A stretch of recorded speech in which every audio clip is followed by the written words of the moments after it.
Alex Coffey, co-host of Next Gen Investing, joins me now, taking a look at this market open. Good morning to you, Alex.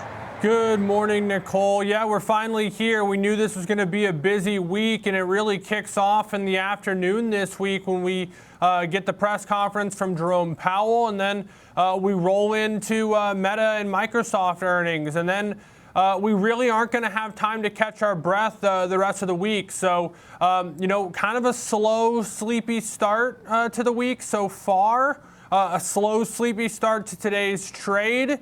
But I expect if there is going to be any fireworks this week, that they'll kick off this afternoon. All right. I mean, we saw some good news from some names such as Humana was doing better. I saw Starbucks had some big picture turnaround, good news there.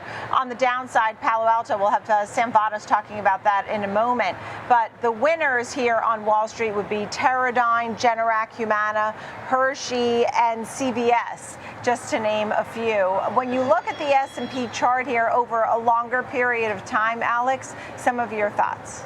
Yeah, over a longer period of time, I think the picture still looks really, really bright. It's obviously a technical picture that's been rewarding for trend followers. And you can see that. We looked at this chart yesterday. Obviously, the moving averages present a positive trend. Momentum is still positive. Really, the first day that we hadn't closed at an all-time high in 6 sessions was yesterday. So we're making all-time high after all-time high. Realized volatility has come down dramatically, though, compared to where it was back in April. Right now, we talk a lot about, of course, implied volatility and the VIX. If you were to look at where implied volatility is represented by the VIX, it's about 16. But if you look at realized volatility for the last 1 month or 21 trading days, it's 6.25%, which is extremely, extremely low. And you'll start hearing about, of course, the number of trading days without a 1% move, etc. But really, the volatility has come down substantially. If it's going to wake up, it'll be things like what we have on the calendar for the rest of the week from the Fed, from trade policy deadlines, from 4 of the Magnificent 7 earnings, from a jobs data report that we'll get Friday morning. But to reemphasize the answer to the question, technically, longer term, still a very, very bright picture for the S&P 500 as well as the NASDAQ. Look, I mean, I know you're looking long-term, near-term. We have the Fed today. We'll hear from Jay Powell at 2:30 p.m.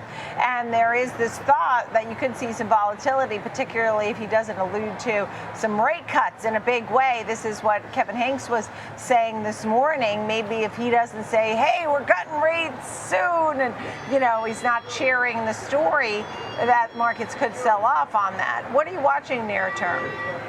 Yeah, one of the things Kevin also put on my radar was the prospects for dissents. I think that's something to think about. Here's some levels to look at, kind of intraday.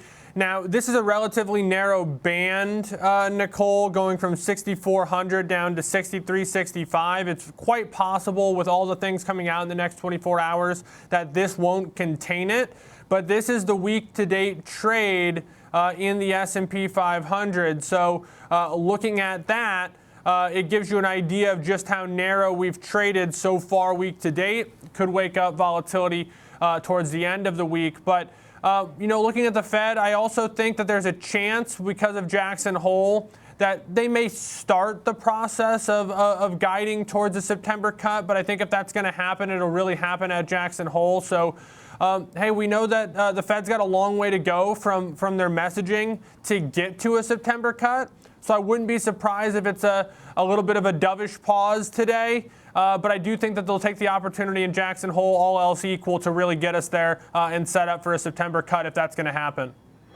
All right, Alex Coffey, thank you so much. Great to see you.